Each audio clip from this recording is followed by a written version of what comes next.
Hello ನಮಸ್ಕಾರ ರೀ. ಇವತ್ತಿನ ವಿಡಿಯೋ ಏನಪ್ಪ ಅಂತಂದ್ರೆ ನಮ್ಮ ಬಾಲಿವುಡ್ ನಮ್ಮ ಇಂಡಿಯಾದಾಗ ಇತ್ತಲ್ಲ, ಅದಕ್ಕೆ ನಮ್ಮ ಬಾಲಿವುಡ್ ಅನ್ನೋ ಅಂತೀನಿ. ಬಾಲಿವುಡ್ ನಮ್ಮದಲ್ಲ, ಅದು ಹೇಳಿದರೆ ಭಾಳ ಕಾಂಟ್ರವರ್ಸಿ ಆಗುತ್ತೆ. ಒಂದು ಮಾತು ಹೇಳಬೇಕಪ್ಪ ಅಂತಂದ್ರೆ, ಒನ್ ಟೈಮ್ನಾಗ ಎಷ್ಟು ಕೀಳು ಮಟ್ಟಾಗಿ ನೋಡ್ತಿದ್ರು ಅಂದ್ರೆ ನಮ್ಮದು ಕನ್ನಡ ಇಂಡಸ್ಟ್ರಿ ಅದು ಎಲ್ಲ ನಮ್ಮ ಬೇರೆ ಇಂಡಸ್ಟ್ರಿ ಟೈಪ್ ನೋಡ್ತಿದ್ರು, ಅಂದ್ರೆ ಲೋ ಲೆವೆಲ್ ಟೈಪ್. ಬಟ್ ಇವತ್ತಿಗೆ ಎಷ್ಟು ಬಂದಾರಂದ್ರೆ ವೇಟ್ ಮಾಡೋ ಅಂತಾರಲ್ಲಿ ಯಾವ ರೇಂಜಿಗೆ ಇರ್ತೈತಿ ಅವ್ರ ಸಾಂಗ್ಸ್, ಯಾವ ರೇಂಜಿಗೆ ಇರ್ತೈತೆ ಅಂತಂದು. ಮತ್ತು ಆಲ್ಮೋಸ್ಟ್ ಬಾಲಿವುಡ್ ಆ್ಯಕ್ಟರ್ ಆತು ವೇಟಿಂಗ್ ಫಾರ್ ಯಶ್ ಕಾಲ್, ನಮಗೇನರ ಚಾನ್ಸಸ್ ಸಿಗ್ಬೋದೇನೋ ಮೂವಿ ಒಳಗೆ ಅಂತಂದೆ. ಅಂದ್ರೆ ಆ ರೇಂಜಿಗೆ ಸೌಂಡ್ ಮಾಡೈತಿ ಇದು. ಆ್ಯಕ್ಚುಲಿ ಸೋ ಕಾಲ್ಡ್ ಪೀಪಲ್ ತಿಳಿಯಂಗಿಲ್ಲ, ಇದನ್ನು ನೋಡಿ ಬೇರೆ ರೀತಿಯೂ ಅವ್ರು ಲೈಕ್ ರಿಪ್ಲೈ ಕೊಡ್ಬೋದು. ಐ ಡೋಂಟ್ ಕೇರ್, ಬಿಕಾಸ್ ಆ ರೇಂಜಿಗೆ ಹೆಸರು ಐತಂತ ನಾವು ಮಾತಾಡ್ಕೊತೀವಿ. ಆ ರೇಂಜಿಗೆ ಅವ್ರು ಮೂವಿ ಮಾಡ್ತಾರಂತ ಅಲ್ಲಿ ವೇಟಿಂಗ್ನಾಗ ಅದಾರೆ. ಎಷ್ಟು ಆ್ಯಟಿಟ್ಯೂಡ್ ಒಳಗಿದ್ರಲ್ಲ ಜನ, ದೊಡ್ಡ ದೊಡ್ಡ ಸ್ಪೆಷಲಿ ತ್ರೀ ಖಾನ್ಸ್ ಏನಿದ್ರಲ್ಲ ಅವರೆಲ್ಲ ಭಾಳ ಆ್ಯಟಿಟ್ಯೂಡ್ ಒಳಗಿದ್ರು ಒಂದು ಟೈಮ್ನಾಗ. ಅವರೆಲ್ಲ ಆ್ಯಕ್ಟಿಂಗ್ ಚಲೋ ಮಾಡ್ಯಾರ, ಫೀಲ್ಡ್ ಒಳಗೆ ಹೆಸರು ಚಲೋ ಮಾಡ್ಯಾರ. ಬಟ್ ಬೇರೆ ಇಂಡಸ್ಟ್ರಿ ಬೇರೆಯವ್ರು ಅಂತಂದ್ರೆ ಭಾಳ ಕೀಳಾಗಿ ನೋಡ್ತಿದ್ರು.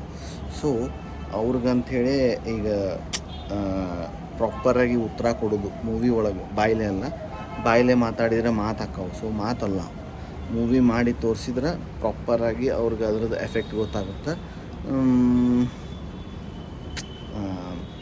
ಹೆಂಗೆ ಏನು ಮಾತಾಡಿದ್ರೆ ಎಲ್ಲಿ ಏನು ಎಫೆಕ್ಟ್ ಆಗುತ್ತೆ ಅನ್ನೋ ಒಂದು ವಿಚಾರಕ್ಕೆ ನಾವು ನೋಡ್ಕೊಂಡು ಮಾತಾಡೋ ಅಂತೀನಿ. ಅಷ್ಟು ಕಾಂಟ್ರವರ್ಸಿಯಲ್ ಸಬ್ಜೆಕ್ಟ್ ಐತಿ ಇದು. ನಾರ್ಮಲ್ ಇರ್ಬೋದು ಇದು, ಬಟ್ ಡೀಪಾಗಿ ಇದನ್ನು ಕುಂತು ನೋಡಿದಾಗ ಅವ್ರ ಕಡೆಯವ್ರು ಸ್ವಲ್ಪ ಅವ್ರಿಗೆ ಹೊಟ್ಟೆಯಾಗ ಉರಿ ಬೀಳ್ಬೋದು. ಅದಕ್ಕೆ ನಾನು ನೋಡ್ಕೊಂಡು ಮಾತಾಡೋ ಅಂತೀನಿ. ಸೊ ಫೈನಲಿ ಯಸ್ ಸರ್ದು ನಾಟ್ ಓನ್ಲಿ ಮೂವಿ ಕಂಟೆಂಟ್ ಆಗಲಿ, ನಾಟ್ ಓನ್ಲಿ ಟೀಸರ್ ಆಗಲಿ, ನಾಟ್ ಓನ್ಲಿ ಟ್ರೇಲರ್ ಆಗಲಿ, ಈವನ್ ಪೋಸ್ಟರ್ ಬಂದ್ರೂ ಅವ್ರಿಗೆ ಶೇಕ್ ಅಂತಾರಲ್ಲ. ಯಾಕಂದ್ರೆ ನಮ್ಮದು ಮೂವಿ ಪೋಸ್ಟರ್ನ ಕಾಪಿ ಮಾಡಿ ಕಾಂಪಿಟೇಷನ್ ಕೊಡುವಂಥ ಮೆಂಟಾಲಿಟಿ ಐತಲ್ಲೇ. ನಾನು ಆ್ಯಕ್ಚುಲಿ ರಣವೀರ್ ಸಿಂಗ್ ಏನು ಅನ್ನಕ್ಕೆ ಹೋಗಿಲ್ಲ, ಯಾಕಂದ್ರೆ ರಣವೀರ್ ಸಿಂಗನು ಲೈಕ್ ನಮ್ಮ ರಾಕಿಂಗ್ ಸ್ಟಾರ್ ಯಶ್ ಲೈಕ್ ಮಾಡ್ತಾರೆ. ಎಷ್ಟೋ ಶೋ ಒಳಗೆ ಹೇಳ್ಯಾರ ರಾಕಿಂಗ್ ಸ್ಟಾರ್ ಯಶ್ ಅಂತಂದು. ಸೊ ಪ್ರೌಡಾಗಿ ಹೇಳ್ತಾರೆ ಅಂದಾಗ ಅವ್ರಿಗೆ ಹ್ಯಾಟ್ಸ್ ಆಫ್ ಹೇಳ್ತೀನಿ. ಸಮ್ ಪೀಪಲ್ ಇರ್ತಾರೆ ಹೊಟ್ಟೆಗೆ ಉರಿ ಬಿದ್ದಿರ್ತೈತಿ, ಮತ್ತು ತೋರಿಸ್ಕೊಳ್ಳೋದೇ ಬೇರೆ ರೀತಿಯಿಂದ ತೋರಿಸ್ಕೊತಿರ್ತಾರೆ. ಸೊ ಶಾಹಿದ್ ಕಪೂರ್ಗೂ ನಾನು ಒಪ್ಕೋತೇನೆ ಚಲೋ ಹೀರೋ ಅಂತಂದು. ಬಟ್ ಲಾಸ್ಟ್ ರೋಮಿಯೋ ಮೂವಿ ನೋಡಿದೆ, ವೆರಿ ವರ್ಸ್ಟ್ ಮೂವಿ. ನನಗಂತೂ 0% ಲೈಕ್ ಆಗಿಲ್ಲ. ಅದು ಶಾಹಿದ್ ಕಪೂರ್ಗೆ ಅಲ್ಲದು ಸ್ಟೋರಿ.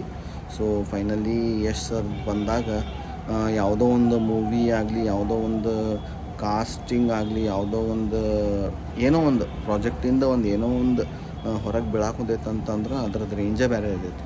ಸೊ ನನಗೆ ನೋಡಿ ಭಾಳ ಖುಷಿಯಾಗುತ್ತೆ. ಇನ್ನೂ ನಾವು ಯಾವ ಲೆವೆಲಿಗೆ ನಮ್ಮದು ಇಂಡಸ್ಟ್ರಿ ಇನ್ನೂ ಓಪನ್ ಅಪ್ ಆಗಿ ಇನ್ನೂ ಎಲ್ಲೆಲ್ಲಿ ಹೋಗಿ ರೀಚ್ ಆಗ್ತೈತೆ ಗೊತ್ತಿಲ್ಲ. ಸೊ ಅಂತಿಂಥ ಅಮೆಝಾನ್, ನೆಟ್ಫ್ಲಿಕ್ಸ್ ಅವರು ನಮ್ಮ ಕನ್ನಡ ಮೂವಿ ಅಂತಂದ್ರೆ ಅವ್ರು ತೊಗೋತಿದ್ದಿಲ್ಲ, ಇವತ್ತಿಗೆ ವೇಟಿಂಗ್ ಒಳಗೆ ನಿಂತಾರೆ. Hats off to Rocky Bhai. And like, share, subscribe and follow ಮಾಡ್ತೀರಿ. Thank you so much. Bye, take care. Comment ಮಾಡೋದು ಮರಿಬೇಡ್ರಿ. ಡೆಫಿನೆಟ್ಲಿ ಬ್ಯಾಡ್ ಕಮೆಂಟ್ ಆದರೂ ಮಾಡಿರಿ, ನೋಡೋಣ ಅಂಥದ್ದು ಏನಾಗುತ್ತಾಗಲಿ.